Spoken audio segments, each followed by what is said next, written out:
தமிழ் தமிழ் தமிழ் தமிழ் தமிழ் தமிழ் நீ தமிழ் நான் தமிழ் ஒரு 32 தமிழ் சொல்கிறீங்களே, தமிழை வந்து கட்டாய மொழியாக்க வேண்டிய அவசியம் என்ன? ஏன் ஆக்காமல் இருக்கீங்க இது வரலாம்? சரி, ஏதோ நம்ம சனியனை கட்டிக்கிட்டோன்ற காரணமாக ஒரு ஓட்டு போட்டுட்டோம், ஏமாந்துட்டோம், இன்னும் 2026 வரை நாங்கள் அனுபவிச்சு தான் ஆகணும்னு சொல்லி அனுபவிக்கிறோம். கல்வித்துறைக்குள்ளே வந்து அரசியல் பண்ணுறது எவ்வளோ ஒரு அநாகரிகமான விஷயம் தெரியுங்களா? இந்தியை திணிக்கிறோம்னு சொல்கிறீங்க, சரி உங்கள் போக்குக்கே வரும். எங்கே திணிக்கிறோம்? எந்த இடத்துல திணிக்கிறோம்? இந்தியை கட்டாயமாக படிக்கணும்னு எங்கன்னா சொல்லியிருக்கோமா? தாய்மொழி தான் முக்கியம், அதன் பிறகு ஆங்கிலம், அதன் பிறகு ஒரு அடிஷ்னல் லாங்குவேஜாக படித்தா என்னென்ன பிரச்சனை?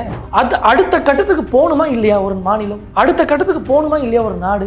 இருக்கிற மாதிரியே இருக்கணும். 70 வருஷமாக நாங்கள் ஏமாத்தின அதே போக்கில் தான் இந்த நாடு இருக்கணும், அதுலேருந்து ஒரு துளி கூட மாறக்கூடாது நினச்சா அது என்ன ஒரு விஷயம்? அன்பில் மகேஷ் அண்ணன் பையன் ஆசையாக கேட்டதை அவர் ஆசையாக படிக்க வைக்க முடியுதுங்க.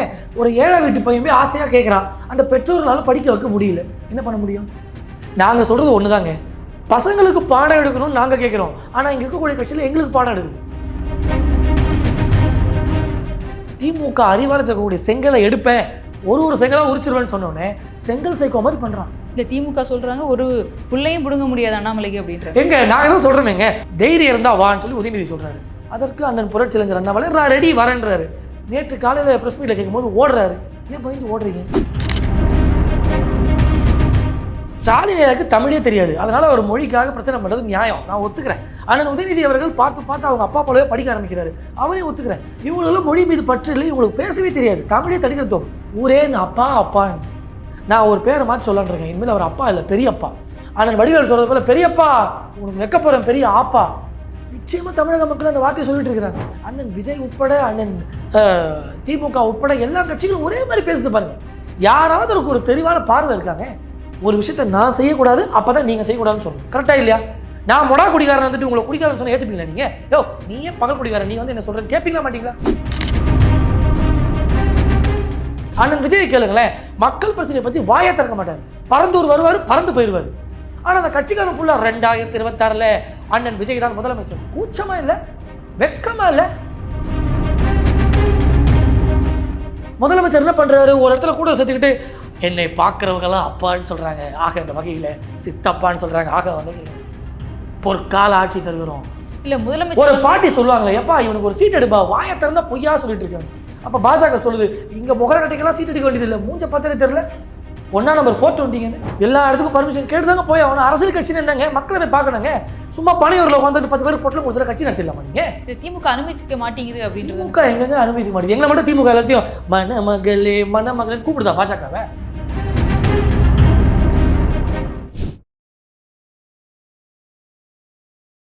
இளைய பாரதம் நேயர்களுக்கு வணக்கம். இன்று நம்மோடு இணைந்திருக்கும் சிறப்பு விருந்தினர் பாஜகவின் இளைஞரணியை சார்ந்த வழக்கறிஞர் திரு ஹரிஹரன் அவர்கள். வணக்கம் சார். வணக்கம். எப்படி இருக்கீங்க? நல்லா இருக்கு. மும்மொழி கொள்கை பிரச்சனை தான் தொடர்ந்து போயிட்டு இருக்குது. ஸோ அன்பில் மகேஷ் அவர்கள் சொல்லியிருக்காரு, எந்த எல்லைக்கு போனாலும் மும்மொழி கொள்கையை நாங்கள் ஏற்க மாட்டோம் அப்படின்னு சொல்லியிருக்காரு. அதே மாதிரி தன்மேந்திர பிரதான் அவர்கள் வந்து சிஎம்க்கு லெட்டர் அமைச்சிருக்காரு, நீங்கள் இதில் வந்து அரசியல் செய்யாதுங்க அப்படின்னு சொல்லிட்டு. ஆனால் திமுகவினர் பாஜக தான் இதில் அரசியல் பண்ணுது அப்படின்னு சொல்லியிருக்காங்க. நீங்கள் இந்த 3 வருஷம் இந்த திமுக ஆட்சியால் பல அவலம், பல பிரச்சனைகள், பல துன்புறுத்தல், பல துயரம் எல்லாத்தையுமே நாங்கள் பொறுத்துட்டு இன்று வரை சரி ஏதோ நம்ம சனியனை கட்டிக்கிட்டோன்ற காரணமாக ஒரு ஓட்டு போட்டுட்டோம், ஏமாந்துட்டோம், இன்னும் 2026 வரை நாங்கள் அனுபவிச்சு தான் ஆகணும்னு சொல்லி அனுபவிக்கிறோம். கல்வித்துறைக்குள்ளே வந்து அரசியல் பண்ணுறது எவ்வளோ ஒரு அநாகரிகமான விஷயம் தெரியுங்களா? ஒரு ஏழை பிள்ளைங்க ஒரு அடுத்த கட்ட வாழ்க்கையில் அவங்க என்னென்ன ஆக போகிறாங்க, என்னென்ன நாலேஜ் கெயின் பண்ணுறது இந்த கல்வியில் தான். அந்த கல்விக்குள்ளே வந்து அரசியல் பண்ணுறது எவ்வளோ ஒரு அநாகரிகமான விஷயம். இல்லை ஒரு ஹிந்தி திணிப்பங்கு இருக்கிறதுனால தானே அவங்க அதை பற்றி. இது மாநில தலைவர் அண்ணன் புரட்சி இளைஞர் அண்ணாமலையார் ஒரே ஒரு கேள்வி கேட்குறாரு, இந்தியை திணிக்கிறோம்னு சொல்கிறீங்க, சரி உங்கள் போக்குக்கே வரும். எங்கே திணிக்கிறோம்? எந்த இடத்துல திணிக்கிறோம்? இந்தியை கட்டாயமாக படிக்கணும்னு எங்கன்னா சொல்லியிருக்கோமா? மாண்புமிகு மத்திய கல்வித்துறை அமைச்சர் தெளிவுபடுத்துகிறார், தாய்மொழி தான் முக்கியம், அதன் பிறகு ஆங்கிலம், அதன் பிறகு ஒரு அடிஷ்னல் லாங்குவேஜாக படித்தா என்னங்க பிரச்சனை? நாங்கள் இருமொழியிலே நாங்கள் வந்து சக்ஸஸ் பண்ணிட்டோம் அப்படின்னு சொல்லி திமுக காரங்களாம் இன்றைக்கி பேசுகிறாங்க. அது அடுத்த கட்டத்துக்கு போகணுமா இல்லையா ஒரு மாநிலம்? அடுத்த கட்டத்துக்கு போகணுமா இல்லையா ஒரு நாடு? இருக்கிற மாதிரியே இருக்கணும். 70 வருஷமாக நாங்கள் ஏமாத்தின அதே போக்கில் தான் இந்த நாடு இருக்கணும், அதுலேருந்து ஒரு துளி கூட மாறக்கூடாது நினச்சா அது என்ன ஒரு விஷயம்? இல்லை வட மாநிலங்களையும் அவங்க வந்து 3 மொழி கொள்கையை வந்து ஏற்றுக்கிறாங்க, நீங்கள் தான் ஏற்றுக்கல, உங்களோட வேறு திராவிட நாடுகளும் ஏற்றுக்கிறாங்க அப்படின்னு சொல்லும்போது வடமொழியில் அவ்வளோ கல்வி இது இருக்குது, இதனால் உங்களுக்கு வாழ்க்கையில் குரோத் இருக்குது அப்படின்னு சொல்கிறீங்கன்னா எதுக்கு பீகாரிகள்லேருந்து எல்லாருமே வந்து தமிழ்நாட்டில் வந்து வேலை பார்க்கணும்? என்னோட ஒரே கேள்வி, இருமொழிக்காக இவங்க அப்படியே பாடுபடுறாங்க. தாத்தா காலத்துலேருந்து பாடுபடுறாங்க. உதயநிதி உயிரே விடுவேன்னு சொல்கிறாரு. நான் கேட்கக்கூடிய ஒரே கேள்வி, உங்கள் பசங்களாம் ஹிந்தி படிக்குதா? கேட்டால் இது அறத பழசு, இதெல்லாம் என்ன கேள்வின்னு கேட்குறாங்க. இல்லை, அன்பில் மகேஷ் அவர்களே சொல்றாரு, என் பையன் ஃப்ரெஞ்சு படிக்கணும்னு கேட்டான், அவனோட ஆசைக்காக நான் விட்டேன். அன்பில் மகேஷ் அந்த பையன் ஆசையாக கேட்டதை அவர் ஆசையாக படிக்க வைக்க முடியுதுங்க. ஒரு ஏழை வீட்டு பையன் போய் ஆசையாக கேட்குறான், அந்த பெற்றோர்களால் படிக்க வைக்க முடியல. என்ன பண்ண முடியும்? நாங்கள் சொல்கிறது ஒன்று தாங்க, பசங்களுக்கு பாடம் எடுக்கணும்னு நாங்கள் கேட்குறோம். ஆனால் இங்கே இருக்கக்கூடிய கட்சியில் எங்களுக்கு பாடம் எடுக்குது. அது தெரியுமா, இது தெரியுமா, பிஜேபிக்கு அது தெரியுமா, இது தெரியுமா, திரும்ப திரும்ப கேட்டுட்டு இருக்காங்க. ஒரே விஷயம் தாங்க, திமுக இன்னைக்கு எவ்வளோ பிரச்சனை பண்ணுதுன்னா, புரட்சி இளைஞர் அண்ணாமலையார் திமுக அறிவாலயத்தில் இருக்கக்கூடிய செங்கலை எடுப்பேன், ஒரு செங்கலாக உரிச்சிருவேன்னு சொன்னோடனே செங்கல் சைக்கோ மாதிரி பண்ணுறான். இந்த திமுக சொல்றாங்க ஒரு புள்ளையும் பிடுங்க முடியாது அண்ணாமலைக்கு அப்படின்ற. எங்க நாங்கள் தான் சொல்கிறோமேங்க, அண்ணா சாலைக்கு வாங்க, தைரியம் இருந்தால் வான்னு சொல்லி உதயநிதி சொல்கிறாரு. அதற்கு அண்ணன் புரட்சி இளைஞர் அண்ணாமலை நான் ரெடி வரேன்றாரு. நேற்று காலையில் ப்ரெஸ் மீட்டில் கேட்கும்போது ஓடுறாரு. ஏன் பயந்து ஓடுறீங்க மேடம்? வீண் சவகாசம், அதாவது வீரவசனம் பேசுறது, வெட்டி பந்தா பண்ணுறது திமுக காரங்க ரொம்ப சகஜம். நீங்கள் அதெல்லாம் வச்சு அவனை பெரிய ஆண்மகனோ இல்லை பெரிய வீராதி வீரன் நினச்சிடாதீங்க. நான் கேட்பது, இருமொழி கொள்கையை காப்பாற்றிய லட்சணம் இன்னைக்கு பல டேட்டாக்கள் சொல்லுது. ஒரு பசங்களுக்கு இன்னைக்கு வரக்கூடிய பசங்களுக்கு தமிழ் எழுத படிக்க பல பேருக்கு தெரியலங்க. தமிழவே எழுத படிக்க தெரியாத 70 வருஷமாக நான் தமிழை காப்பாற்றுறேன்னு சொல்கிறேன். இவங்க இங்கே இருக்கக்கூடிய மாணவர்கள் தமிழ் எழுத படிக்க அவ்வளோ சிரமப்படுறாங்க. அந்த சூழ்நிலை இருக்கா இல்லையா? பள்ளிக்கல்வித்துறை எந்த அளவு இன்னைக்கு ஒரு தரம் குறைஞ்சு போயிருக்குன்றது நம்ம ஒத்துக்கணுமா இல்லையா? இன்றைக்கி ஒருத்தர் +2 முடிச்சுட்டு போகிறான்னா காலேஜ் சேர்றதுக்கு எவ்வளோ அவதிப்படுறான். அங்கே போய் அவன் லாங்குவேஜை வந்து கம்யூனிகேட் பண்ணுறதுக்கு எவ்வளோ பாதிக்கப்படுறான். ஒரு வேலை வாய்ப்புக்கு போகும்போது ஒரு இன்டர்வியூவில் திணறான். ஆமாவா இல்லையா? நடக்குதா இல்லையா? இல்லை, இந்த மும்மொழி கொள்கையில் நம்ம ஒரு லாங்குவேஜ் இப்போ படிக்கிற, இப்போ எக்ஸாம்பிள் மும்மொழி கொள்கை எனக்கு வருது, நான் வந்து ஒரு மலையாளம் படிக்கிறேன்னு வச்சுக்கோங்க. அதுக்கப்புறமா எனக்கு வந்து வேலை ஏதோ வர்றது வந்து வடநாட்டிலேயே இருக்கும், இல்லை ஒரு ஆந்திராவே இருக்கும்போது இங்கே நான் படிச்சதுக்கான தேவை இல்லை இல்லைன்னு அவங்க கேள்வி. நான் எங்க ஒரு மொழி படிப்பது என்பது மாணவர்களுடைய விருப்பம். ஸ்டூடெண்ட்ஸ் பக்கம் விடுங்களேங்க. ஸ்டாலினுக்கு தமிழே தெரியாது, அதனால ஒரு மொழிக்காக பிரச்சனை பண்ணுறது நியாயம், நான் ஒத்துக்கிறேன். ஆனால் உதயநிதி அவர்கள் பார்த்து அவங்க அப்பா போலவே படிக்க ஆரம்பிக்கிறாரு, அவரையும் ஒத்துக்கிறேன். இவங்களும் மொழி மீது பற்று இல்லை, இவங்களுக்கு பேசவே தெரியாது, தமிழே தடுக்கிறதோம். அப்படின்னும் போது 3வது மொழி வரும்போது அதை கற்றுக்கிறதுக்குள்ளே அவங்க ஆசையாக போயிடும், நான் அதை ஒத்துக்கிறேன். ஆனால் இன்றைக்குள்ள ஸ்டூடெண்ட்ஸ் கேட்குறாங்க, ஸ்டூடெண்ட்ஸ் ரெக்வஸ்ட் பண்ணாமல் ஒரு மத்திய அரசு கொண்டு வந்துட முடியுமா? இல்லை அதை மீறி நான் கேட்குறேன், ஒருத்தருக்கு ஆவாத விஷயத்தை நான் கொண்டு வரோம், அது தேவையா எங்களுக்கு? இல்லை தேவையான்னு கேட்குறேன். எந்த துறைக்குள்ளே போங்க பிரச்சனை. ஒரு சுகாதாரத்துறைக்கு போங்க, மத்திய அரசு பண்ணுது. ஒரு விவசாயத்துறைக்குள்ளே போங்க, மத்திய அரசு பண்ணுது. ஒரு ரோடு சாலை இன்ஃப்ராஸ்ட்ரக்சருக்குள்ளே போங்க, பிரச்சனை பண்ணுது. நீங்கள் எல்லா இடத்துலையும் பிரச்சனை பண்ணீங்க. நாங்கள் அந்த பிரச்சனையை சமாளித்து கொண்டு சரி 2026 வரல இது நிலைமை தான், 2026க்கு மேலே தான் நாங்கள் காப்பாற்ற முடியுன்ற ஒரு இதுக்குள்ளே வந்துட்டோம். ஆனால் அந்த நடுப்புற கேப்பில் வந்து இந்த மாதிரி கல்வித்துறைக்குள்ளெல்லாம் வந்து இந்த ஸ்டூடெண்ட்ஸ்லாம் பாவம் ரொம்ப குழம்பி போயிட்டாங்க. நீட்டு பிரச்சனை ஞாபகம் இருக்கா அவங்களுக்கு? என்ன குழப்படி வேலை, உங்களுக்கு நீட்டை நான் ஒதுக்கி கொடுத்துருவேன், எங்கள் அப்பாவுக்கு அந்த ரகசியம் தெரியும்ட்டு இப்போ நாங்கள் பண்ணவே முடியாதுன்னு ஓடி போயாச்சு. எத்தனை குழந்தைங்க இறந்து போச்சு. அவர் அந்த ரகசியத்தை சொல்லிட்டாரு, மத்திய அரசு கிட்ட இந்த மாதிரி கேட்கறதா அந்த ரகசியம். இது ரகசியமா? எங்க ஊரஞ்சு விஷயத்த ரகசியம்னு சொல்றது என்னங்க? இது சிரிப்பா இல்லை? நீட்டை விளக்க முடியாதுன்னு நமக்கே தெரியும், இவங்க பல்லே விளக்காத ஆளுங்க, இவங்க வந்து நீட்டை விளக்குறேன்னு சொல்லி ஒரு தேவையில்லாத நாடகத்தை பண்ணி எத்தனை குழந்தைங்க இறந்து போச்சு. அந்த குழந்தைங்க இறந்து போது ஞாபகம் வருது, ஊரே நான் அப்பான்னு. நான் ஒரு பேரை மாற்றி சொல்லலான் இருக்கேன், இனிமேல் அவர் அப்பா இல்லை பெரியப்பா. ஆனால் வடிவேல் சொல்றது போல பெரியப்பா உனக்கு வைக்க போகிறேன் பெரிய ஆப்பா. நிச்சயமாக தமிழக மக்கள் அந்த வார்த்தையை சொல்லிட்டு இருக்கிறாங்க. ஒரு ரோடை தேர்ந்தெடுக்கிறது, அந்த ரோட்டில் போய் ஹிந்தி வேணாம் அது வேணாம் ஹிந்தி வேணாம் கோலத்தை போட்டு வந்துடுறது. அந்த வீட்டு உரிமையாளர்கிட்ட போகும்போது கிந்தின்றான் அந்த ஆள். நான் அவரை தப்பாக சொல்ல, ஹிந்தின்னு சொல்ல தெரியல அவங்களுக்கு, கிந்தியா ஏதோ கிந்தியை ஒழியணும்னு எழுதுனாங்க சார், எங்களுக்கு அதெல்லாம் உடன்பாடு இல்லைங்க. அப்போ அந்த ரிப்போர்ட்டர் கேட்குறாரு, உங்கள் வீட்டில் ஹிந்தி படிக்க? எங்கள் வீட்டில் நல்லா ஹிந்தி படிக்கிறாங்கன்னு அந்த வீட்டால் சொல்கிறாங்க. எதுக்காக இப்படி ஒரு பொய் நெரேட்டிவ், எதுக்காக இப்படி ஒரு வேஷம்? இல்லை, தர்மேந்திர பிரதான் அவர்கள் கொஞ்சம் எல்லை மீறி பேசிட்டாரோ, இல்லை இந்த மாதிரி இந்த திட்டத்துக்கு இந்த காசு இல்லை அப்படின்னு சொல்லியிருக்கலாம். அதை விட்டுட்டு அவர் மும்மொழி கொள்கையை நீங்கள் ஏற்றுக்கல அப்படின்னா 5000 கோடி கிடையாது அப்படின்னு சொல்லிட்டு காட்டமாக இருந்தது. ஒரே விஷயங்க, இந்த தமிழ்நாடு அரசியலில் இவங்க எதை வச்சு பிரதானமாக பேசுகிறாங்க? காசு, காசு கொடு காசு கொடு காசு கொடு. அதனால தான் தர்மேந்திர பிரதான் மாண்புமிகு அமைச்சர் சொல்கிறாரு, நீ இந்த திட்டத்தை ஒப்புக்கொள்ளாவிட்டால் உனக்கு பணம் இல்லைன்னு நாங்கள் அப்படி காட்டமான சொல்லலை. ஆனால் அடிக்கிற ஆடுற மாட்டேன் ஆடிக்கிறவனும் பாடுற மாட்டேன் பாடிதாங்கிறவங்க ஒரு வழியே இல்லைங்க. இவங்க பேச்சை கேட்குற மாதிரி இல்லை, மாணவர் வாழ்க்கை சீரடியுது. இவங்க கிட்ட விட்டு போயிட முடியுமா அதுக்கு? ஆனால் மாணவர்களுக்கு இது வந்து ஒரு பாரமாக இருக்குன்னு யாருங்க சொன்னா?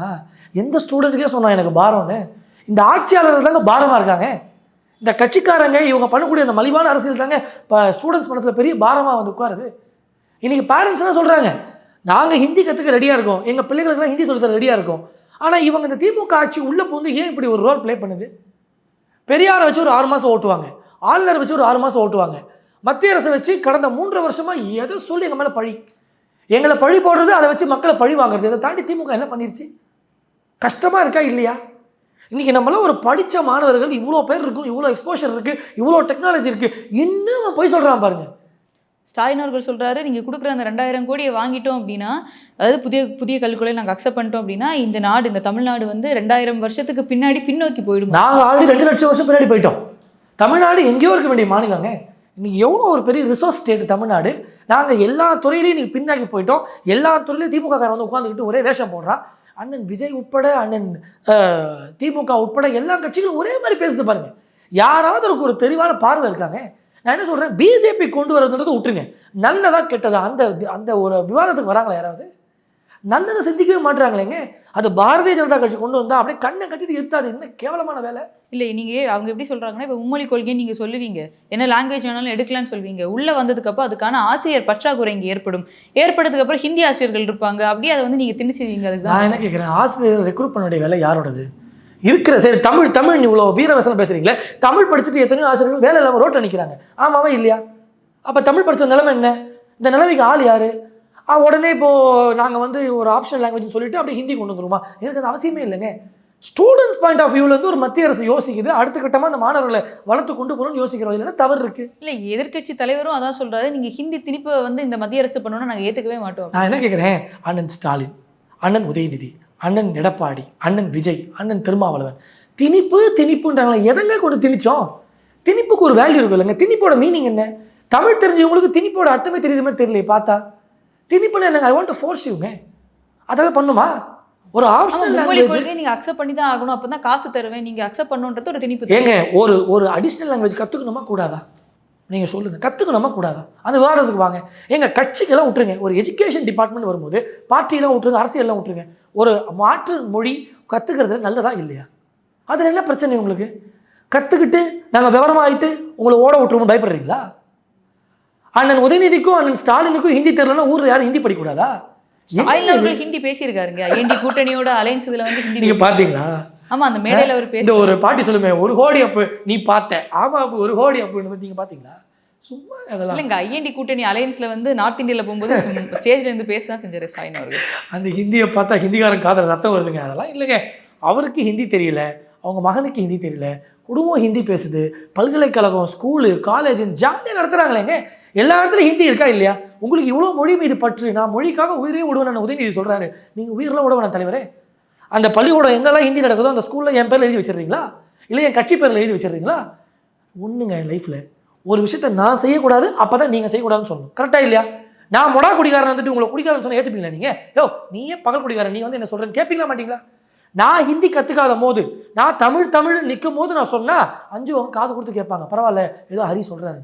நான் ஹிந்தி, மலையாளம், சான்ஸ்கிரிட்னு எல்லா மொழியும் நேச கற்றுக்கிட்டு அஞ்சு ஹிந்தி வேணும் அஞ்சு சொல்வீங்க. போயான்னு சொல்லிக்கலாம் மாட்டீங்களா? தனி மனிதன்கிட்டே நீங்கள் போயான்னு சொல்லும் போது இந்த ஆட்சியாளர்கள் நாங்கள் என்ன சொல்ல முடியும்? வீட்டுக்கு தாங்க அனுப்பி ஆகணும். இவங்களை வீட்டுக்கு அனுப்பக்கூடிய காலம் விரைஞ்சிருச்சு. அதாவது நேரம் கிட்டிக்கிச்சுன்னா ஏதாவது லூஸ்தனமாக பண்ணுவாங்கல்ல, அது போன்ற வேலை தான் இன்றைக்கி திமுக காரன் பண்ணிட்டு இருக்காங்க. இல்லை, இப்போது இங்கே ஆசிரியர்கள் பற்றாக்குறை, தமிழ் டீச்சர்ஸே இல்லை அப்படின்னு சொல்லும்போது மத்திய அரசு வந்து இப்போ மாநில அரசு என்ன பண்ணது இருக்கும்? பாஜக அப்படின்னு எடுத்துக்கும் போது இப்போ அண்ணாமலை அவர்களே சொல்கிறாரு, இங்கே தமிழ் டீச்சரில் இத்தனை கணக்கு இல்லை அப்படின்னு. அப்போ இதற்காக மத்திய அரசுக்கிட்ட ஒரு விண்ணப்பமோ ஏதோ ஒன்று வச்சு மத்திய அரசு வந்து இந்த குழந்தைங்களுக்காக தமிழ் டீச்சர் ரெக்ரூட் பண்ணலாம் இல்லையா? ஏங்க ரெக்ரூட்மெண்ட் தமிழ் டீச்சர் எவ்வளோ பேர் பிஎட் முடிச்சு வெயிட் பண்ணுறாங்க வேலைக்கு. ரெக்ரூட்மெண்ட் யாருங்க பண்ணணும்? ஸ்டேட் கவர்மெண்ட் பண்ணணுங்க. இவன் நம்ம எது பண்ணாலும் நீங்கள் வந்து மாநில சுயாட்சிக்கு எதிராக இருக்கீங்க. எங்களை ஃபேக்காக செட் பண்ணுறதே உங்கள் வேலையாக இருக்கே தவிர ஆட்சி நடத்துகிற வேலையே இல்லையே. ஆசிரியர்களுக்கு சொன்ன வாக்குறுதியை நிறைவேற்றலை, மின்சார ஊழியர்களுக்கு சொன்ன வாக்குறுதியை நிறைவேற்றலை, விவசாயிகளுக்கு சொன்ன வாக்குறுதியை நிறைவேற்றலை. இப்படி யாருக்குமே நிறைவேற்றாமல் நீங்கள் யாருக்கு ஆட்சி பண்ணுறீங்க? நீங்கள் யாருக்கு தாங்க ஆட்சி பண்ணுறீங்க? கேள்வி கேட்க நாதி இல்லையாங்க இன்னைக்கு அண்ணன் எடப்பாடி அவர்கள் அவர் நிலைமே சரியில்லாதனால அவர் வேலையை பார்த்துட்டு அவர் போறாரு. இன்னைக்கு மக்கள் பிரச்சனை பேச ஆளே இல்லையே. அண்ணன் விஜய் கேளுங்களேன், மக்கள் பிரச்சனையை பற்றி வாயை திறக்க மாட்டார். பறந்தூர் வருவார், பறந்து போயிடுவார். ஆனால் அந்த கட்சிக்காரன் ஃபுல்லாக 2026 அண்ணன் விஜய் தான் முதலமைச்சர். கூச்சமா இல்லை, வெக்கமா இல்லை, அசிங்கமா இல்லை? நான் நல்லா கேட்குறேங்க. ஒரு கட்சி மக்கள் சார்ந்த விஷயங்களை எதையுமே பார்க்காம எலெக்ஷன் எலெக்ஷன் எலெக்ஷன் நின்னா அப்போ திமுக எதுக்குங்க? எங்களுக்கு திமுகவே இருக்குங்க. அதுக்கு எலெக்ஷன் கலெக்ஷன் பார்க்கறதுக்கு திமுக காரா இருக்கும். அதுக்கு எதுக்கு விஜய்? விஜய் என்ன சொல்றாரு? விஜய் என்ன பேரு? Colour xerox Vijay. நான் இன்னைக்கு பேர் வைக்கிறேன். காரணம், திமுக என்ன சொல்றதோ கலர் ஜெராக்ஸ் போட்டு அவர் லெட்டர் பண்ணி அறிவிக்கிறாரு. அதே அவர் கட்சி, அதே அவர் தானே திமுகவை எதிர்க்கிறாங்க. இந்த விஷயங்கள்லாம் நீங்க சொல்றீங்க அப்படின்ட்டு பல விஷயம் ஏற்க முடியல. இல்லைங்க, அண்ணன் விஜய் அவர்கள் பேசுறாரு. திமுக சொன்ன அதே தான். தென்னை மர சின்னத்துல ஒரு குத்து, இந்த அண்ணன் வாழை மர சின்னத்துல ஒரு குத்து. அவர் ஸ்கூல் நடத்துறாரா இல்லையா? வித்யாஷ்ரம்னு ஸ்கூல் நடத்துறாரு, விஜய் வித்யாஷ்ரம்னு. நீங்கள் ஸ்கூலில் நடத்தி ஹிந்தி நடத்தி உங்கள் பசங்கள்லாம் அமெரிக்கன் கான்வென்ட்டில் படிக்குது. ஏழை பசங்களுக்கு யார் பேசுவா? ஏழையாகவே இருக்கணுமா? அதான் இப்போ இந்த ஈரோடு எலெக்ஷன் வந்தது பார்த்தீங்களா? எல்லா வசனம் பேசுகிறான், கம்முன்னு இருந்தோம். ஏழைகளின் சின்னம் உதயசூரியன்ன்றான்.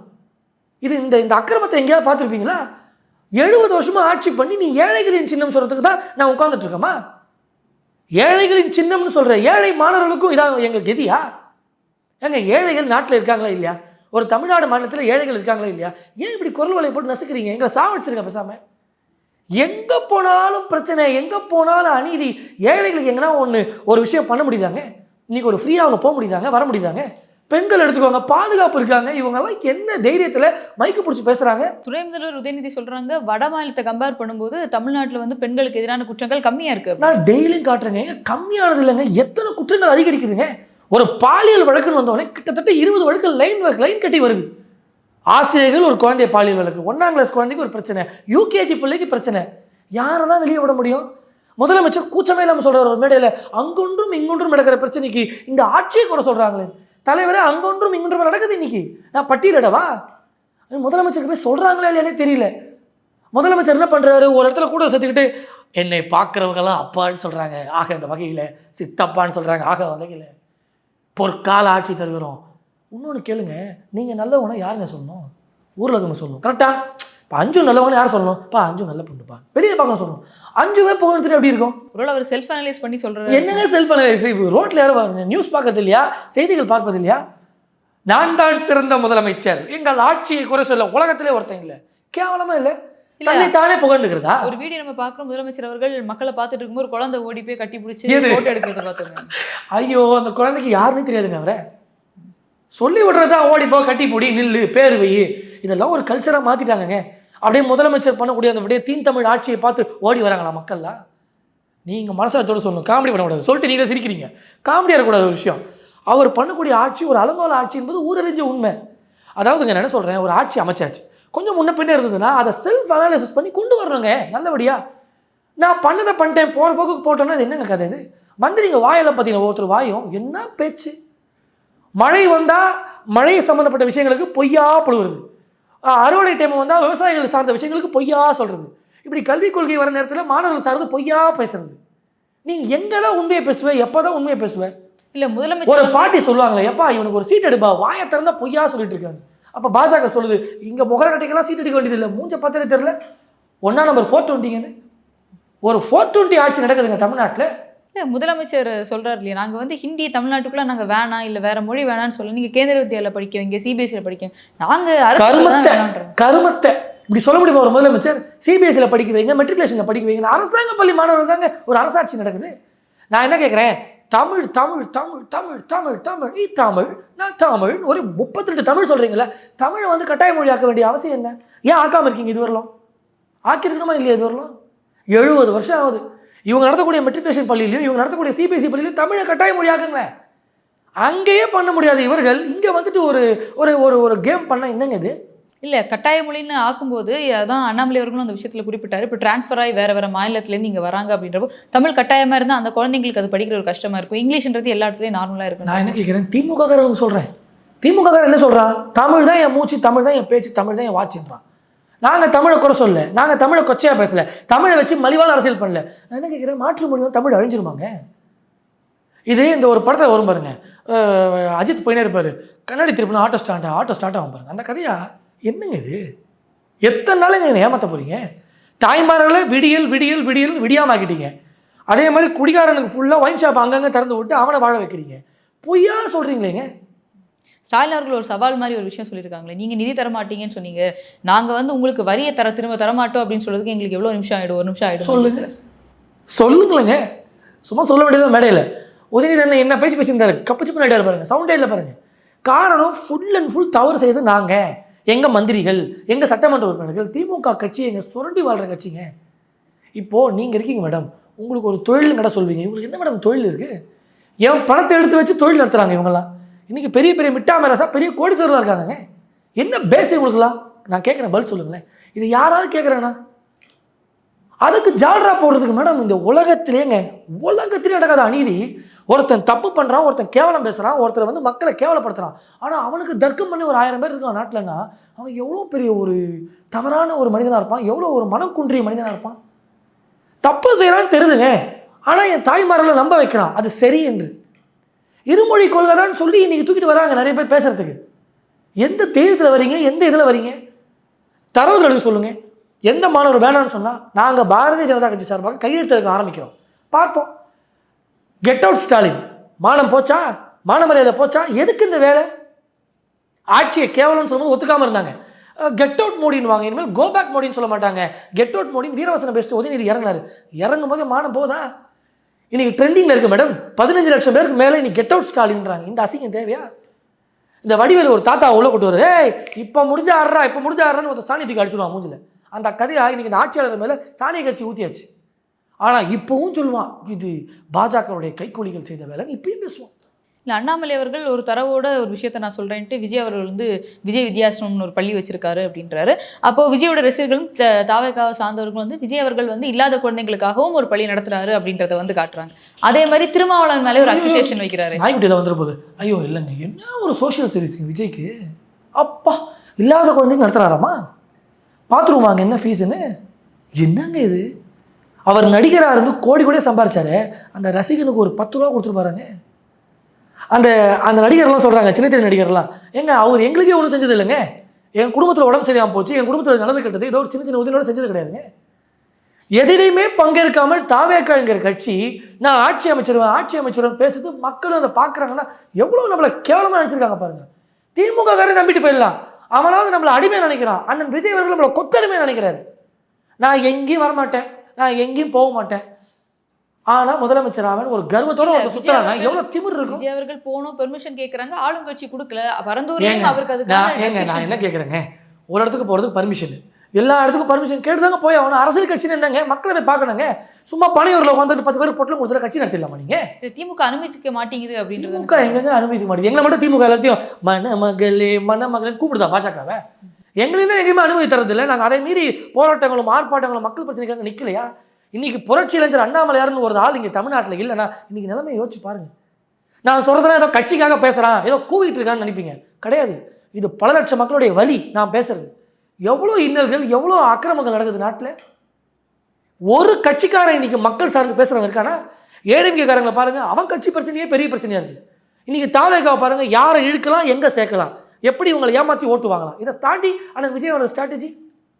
திமுக அறிக்கை 3:30 மணிக்கு விடுச்சா 4:30 மணிக்கு அதே அறிக்கை இவர் லெட்டர் பேட்ல வருது. இன்னத்துக்கு ஒரு கட்சி, இன்னொரு கொள்கை. அதே மாதிரி அண்ணாமலை மக்கள் பிரச்சனைக்கு ஒரு ஸ்டாண்டு விஜய் எடுத்தாரு. சொல்லுங்க, இந்த விவாதத்தையும் முடிச்சுப்போம். பரந்தூர்ல வந்தாரு. ஐயோ, இந்த பரந்தூர் நான் பரதேசி ஆயிரும் போலங்க. எங்க பரந்தூரை விடுங்க, பரந்தூர்ல எத்தனை நாளா போராட்டம் நடக்குது? இவர் கட்சி ஆரம்பிச்சு எவ்வளவு நாள் ஆகுது? எத்தனை நாள் கட்சி வரீங்க? உச்சத்தை விட்டுட்டு வரேன், யாரும் வர சொன்னா? இப்ப புரட்சி இளைஞர் அண்ணாமலையார் மட்டும் என்ன உச்சத்தை விட்டு வராம எதை விட்டு வந்தாங்க? ஒரு ஐபிஎஸ் அதிகாரிங்க, எங்களை சுற்றி பாதுகாப்பு இருக்குது, அவ்வளோ சம்பளம் இருக்குது, அவ்வளோ ரைட் ராயல் லைஃப்ங்க. அதையெல்லாம் விட்டுட்டு நீ கிரவுண்ட் வந்து மக்களுக்காக சுற்றுறோம். ஏதாவது ஒரு தலைவர் இந்திய நாட்டில் இந்த திமுக என்கிற ஆட்சி ஒழியும் மாதிரி நான் செருப்பட மாட்டேன் ஒருத்தர் சுற்றி வராருங்க, தலையெழுத்தாங்க எங்களுக்கு. இல்லை, அண்ணாமலை அவர்கள் இதுக்கு முன்னாடி ஒரு பிரச்சனை வந்தப்போ இனிமேல் நான் வந்து பிரச்சனை சந்திக்க மாட்டேன் ஏர்போர்ட்டில் அப்படின்னு சொல்லியிருக்காரு. அதுக்கப்புறம் சந்திச்சார். இல்லைங்க, அதாவது ஒரு விஷயம், ப்ரெஸ் என்ன பண்ணுது இன்னைக்கு, மீடியாக்கள்லாம் என்ன ஆகுதுன்னா திமுகவுடைய ஒரு கிளை இழக்க போல செயல்படுது. அவனை பொறுத்தவரை என்னன்னா, திமுகவை பற்றி பேசினா காசு கொடுக்குறான். திமுக எக்கேடு, அதாவது நாடு எக்கேடுப்பட்டால் போனாலும் பரவாயில்ல, திமுகக்காக பேசணும்னு வராங்க. அப்போ தான் புரட்சி இளைஞர் அண்ணாமலை சொல்கிறாரு, ஏங்க நீங்கள் வளர்த்துக்கெல்லாம் பேச முடியாது, ஒரு நேரம் ஒரு காலம் குறிங்க, அப்போ தான் பேச முடியும்னு சொல்லி சொன்னார். அதன் பிறகு காலங்கள் மாறுது, சூழ்நிலைகள் மாறுது, சூழ்நிலைக்கு மாற்றமாக தான் போய் ஆகணுங்க. இன்றைக்கி தமிழ்நாடு அரசியல் எந்த அளவு கேவலமாக, எந்த அளவு அநாகரிகமாக போதும், அதை எக்ஸ்போஸ் பண்ண வேண்டிய இடத்துல பாஜக இருக்குது. அதனால் நாங்கள் எல்லா டைமும் ப்ரெஸ் மீட்டை பார்க்க வேண்டியதாக இருக்குது. அதனால தான் நீங்கள் சொன்ன போது விமான நிலையத்தை பார்க்க வேண்டிய சூழ்நிலை. விஜய் அவர்கள் மேலே அந்த ஒரு பள்ளி விஷயம் சொன்ன மாதிரியே திருமாவளவன் மேலேயும் சொல்லியிருந்தாரு. ப்ளூ ஸ்டார் அப்படின்ற ஒரு அட்டகாசமான ஆள் விஜய். அண்ணனாவது சும்மா கட்சிக்காரன் விட்டு பேசுறது, அதிகபட்சம் புசி ஆனந்த் வந்து எதுவும் பேச மாட்டாரு. தளபதி ஹோஹாய் லீவு போடு, ஹோஹாய் உன் வேலை கட்டாயின்னு ரோட்டில் நின்ன என்ன நான் கேட்குறேன். மக்களை ரோட்டில் விடுறது அடுத்த கதை, தொண்டர்களை ரோட்டில் விட்டுருவாங்க போல. புசி அண்ணன் பேசுறதெல்லாம் பார்த்தீங்களா, ரோட்லேயே விட்டுருவாங்க போல. கம்மி பேக் டு த டாபிக். திருமாவளவன கெட்டிக்காரு. இந்த பாசிச சாவணிச இந்த சர்வாதிகார இந்த பாஜகவை ஒழித்து கட்டணும். இந்திய நாட்டிற்கே எதிரான கட்சி, என்ன புரட்சி, இருமொழி தாங்க வேணும். நான் கூட அண்ணன் புரட்சியிலஞ்சர் அண்ணாமலை சொன்னது போல் சரி பரவாயில்ல அண்ணன் ஏதோ பேசுகிறாரு ப்ளூ ஸ்டார், நான் கூட அதை ஏசி கம்பெனி நினச்சிக்கிட்டேன். இல்ல அவர் சொல்றாரு அது நான் வந்து நிலம் கொடுத்தோம் நாங்க, அதுக்காக ஒரு மரியாதை இது என்ன நிமித்தம். கதையாக இருக்குது? நிலம் கொடுக்குறோம்னு சொல்ல மாட்டோமா நம்ம? இதை போடு இப்படி போடு, நிலம் எந்த தானே, நிலம் அவரு தானே எழுதி கொடுத்துட்டாரா? அதில் கீழே வருது ப்ரொப்ரேட்டர்னு திருமாவளவன் வருது, பொய்யா? இதுவரை ஏமாற்றி பழகிட்டாங்க மேடம். இன்னைக்கு எல்லாரும் சட்டையை பிடிச்சி காட்டுறாரு அண்ணாமலை அண்ணன், கொண்டு வந்து நிப்பாட்டுறாரு. இவன் திருடன், இவன் மகா திருடன், இவன் ஒன்றா நம்ம திருட்டு பைய அப்படின்னு எல்லாரையும் காட்டும்போது எல்லாருக்கும் இன்னைக்கு கதிகளுக்கு போய் நிற்கிறான். என்ன பேசுறதே தெரியல. நான் என்ன கேட்குறேன், பாஜக தீய கட்சி சரிங்களா, பாஜக பேசுவது மக்களுக்கே எதிரானது சரியா? ஒரு ஆள் புரட்சியிலஞ்சர் அண்ணாமலை பேசுறது தர்க்கம் பண்ணி பேசிட்டு பார்ப்போம். ஏன் ஓடுறீங்க, ஏன் பயப்படுறீங்க, ஏன் பதுக்குறீங்க? இதுவரை கேள்வி கேட்க ஆள் இல்லாமல் இருந்துச்சு, இன்னைக்கு கேள்வி கேட்க ஆரம்பித்த உடனே திணறி ஓடுறாங்க. திருமாவளவன் திரும்ப திரும்ப கேட்குறாங்க, சார் ஒரு ஏழை பிள்ளை படிக்கணுமே எப்படிங்க? அது அவங்க படிச்சுப்பாங்க, அது அவங்க படிச்சுப்பாங்க. அதாவதுங்க காசு கொடுக்க ஆரம்பிச்சிட்டாங்கல்ல, 1000 2000 எங்கள் மக்கள் வாங்க ஆரம்பிச்சிட்டாங்கல்லங்க, எங்கள் அடர்த்தியை மிஸ்யூஸ் பண்ணி எங்கள் மக்களை கேவலப்படுத்துகிறாங்க. சர்வெண்ட்டை விட மோசம், எங்களை ஒரு கூலிகார மாதிரி வச்சுருக்கான். எங்களுக்கும் அது தெரியல. அது கருப்பு சிவப்பு களத்தில் வீரன் களத்தில் வெல்லும் துணிச்சல்காரன் பாட்டை போடுறான், 2 டான்ஸை போடுறான், எங்களுக்கு ஒரு 100 ரூபா தரான். இதை தாண்டி திமுக எதுவும் செய்யலை.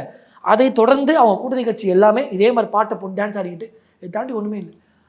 இது ஒரு பக்கம் டான்ஸ் ஆடுறதே கட்சி எடுக்க ஆரம்பிச்சார். இப்போ அவர் என்ன நடத்துவாரோ என்ன பண்ணுவாரோ, கால கொடுமை அப்படின்னு தான் நான் பதிவு பண்ணுறேன். எங்களோட இணைந்து பல்வேறு கருத்துக்களை பயந்தமைக்கு ரொம்ப நன்றி சார்.